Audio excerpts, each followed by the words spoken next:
দর্শক, যাবো এই পাহাড়ের উপর দিয়ে আমরা। ওই সাইডে একটা গাঁও আছে, ওই গ্রামে যাব। আর যেতে যেতে যা দেখতে অতি দর্শনীয় সে জায়গাগুলো আপনাদের দেখাবো। পুরো ভিডিও জুড়ে সাথে থাকবেন, ইনশাল্লাহ ভালো লাগবে এবং প্রকৃতির সুন্দর রূপ আপনারা উপভোগ করতে পারবেন। আমরা এই মুহূর্তে কিছুটা পাহাড়ের উপরে চলে এসেছি। আমার সাথে আছে আমার শরীদীয় ভাই শাহাবুদ্দিন ভাই, এই যে দাঁড়িয়ে আছে এখানে। আমরা এই পাহাড়ের রাস্তা ধরে যাব এবং এই রাস্তার প্রতিটা জায়গায় বিপদ আর বিপদ। যেমন ধরুন, বিশাল বিশাল খাদ আছে এবং এই পাহাড়ের উপর থেকে, এই যে পাহাড়ের উপর থেকে বড় বড় পাথর পড়ে। এমন অ্যাক্সিডেন্ট বহুত মানুষের সাথে ঘটেছে। আমার পায়ের কাছে রাস্তা, আর এখান থেকে মনে করেন সম্পূর্ণ খাদ। এখান থেকে একটা মানুষ যদি পড়ে যায় তার কোনো চিহ্ন খুঁজে পাওয়া যাবে না। যাই হোক, চলতে চলতে আরও অনেক কিছু দেখাবো আপনাদের। আমরা পাহাড় অতিক্রম করে এই সাইডে চলে এসেছি।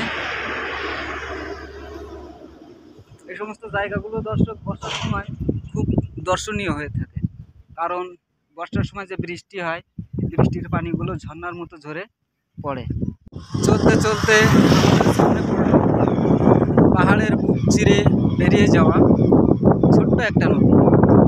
আমি সেই নদীটা আপনাদের এক নজর দেখাবো।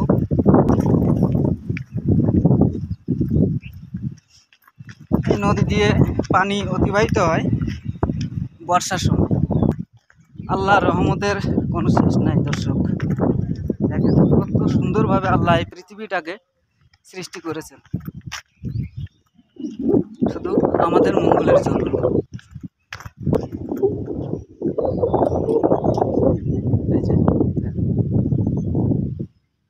আমরা ধরনের ওই সাইডটা দেখবো। এই ধরনের এই এলাকার কিছু মানুষ গোসল করেন বা কাপড় চোপড় তারা শুকায় থাকেন। এই যে এখানে তারা কাপড় চোপড় পরিষ্কার করে শুকাচ্ছেন। আমি উঠবো এখন দর্শক এই সাইড দিয়ে। এই যে এখান থেকে উঠবো। ওরে মাহবুদ,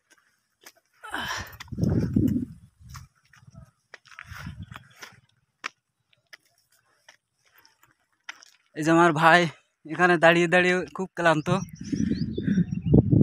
এটা পাহাড়িয়াদের হালের গরু।